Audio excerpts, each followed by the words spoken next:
sing niki Mbak Wari kalih Pak Kuswo. Buke. Cekeli dhisik nggih Pak Di. Sik. Sik aja dibatek sik. Dhuwur.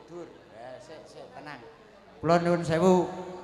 Niki nadare pripun Pak Di? Nadare yo ora kok maksude niki nada. Yo ora sindir. Terus Bu niku mungel. Somben iso nanggap sindir, tak luwari. Oh ngaten nggih. Nun sewu nyuwun wekdalipun 7 jam nggih. Kanthi sineksenan geter pater bumi langit miwahing angkasa. Ugi dipun sekseni dening sesepuh pinisepuh Haji Sepuh ingkang manggen wonten Jati Tengah. Ugi dipun sekseni dening kaki danyang Nyai Danyang ingkang bau reksa Jati Tengah. Lan ugi dipun sekseni dening para kawula sentana sak Kabupaten Bojonegoro. Lan mugia lamun lamunipun Bapak Kuswo bilih kiyambake menika remen tayub nek mantu badhe nanggap tayub kaleres dinten menika sampun kaleksanan. Nah, nanggape Mbak Wariyati pramila dalu menika sampun kinabulan. Nggih dipun kabulaken kanthi ucapan la haula wala quwata illa billah. Allah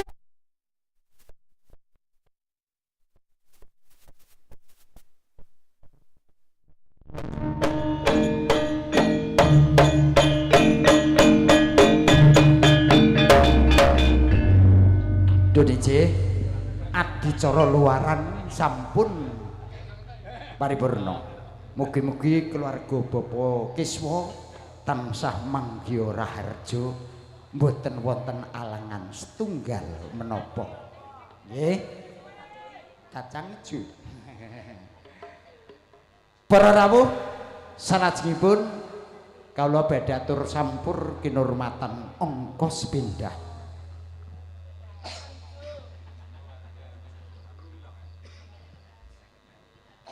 Ingkang badhe katuraken dening panjenenganipun Mas Manten iki menika Mas Mika Aprilia. Sumadyo dumateng Mas Mika katuran pinarak kanthi prayoga nampi sawanipun Sang Widodari linambaran gedhok ayak.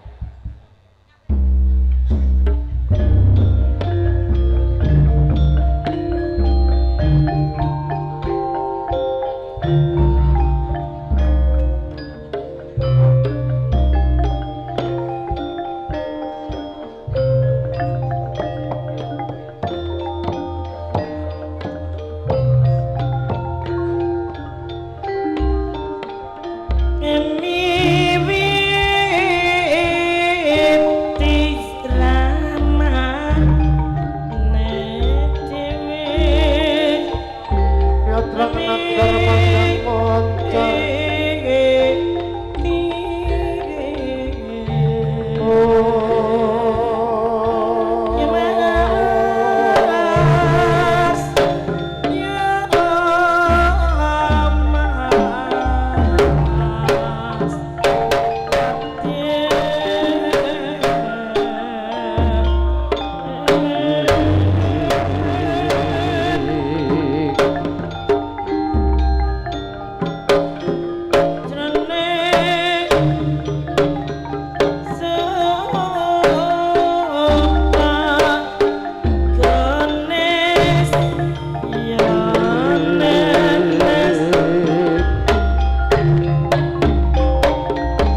dampyok lapai waragana andere ake sang pramugari kedipur pramitra sadaya para tamu kang badhe angeksa medal saking jroning pasewakan tumuju ing sasana langan tayub badhe suka parisuka nyuwun gedhe ibu palaga